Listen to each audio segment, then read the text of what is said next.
शाजापुर में pensioners day पर प्रमुख पेंशनर एसोसिएशन ने प्रदर्शन करते हुए मांगों को लेकर ज्ञापन सौंपा और सम्मान भी किया।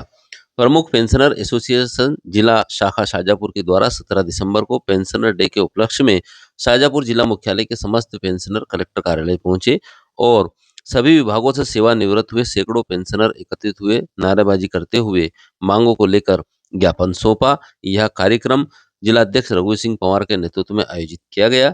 एसडीएम को उन्होंने ज्ञापन सौंपा। इसी दौरान यहाँ पर 75 वर्ष से अधिक उम्र के सम्मानी पेंशनर्स का स्वागत और सम्मान भी किया गया।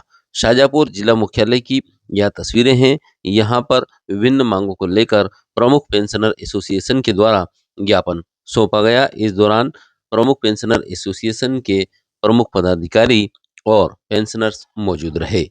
शाजापुर कलेक्ट्रेट में यह ज्ञापन की तस्वीरें आप देख रहे हैं। शहजाद खान की रिपोर्ट।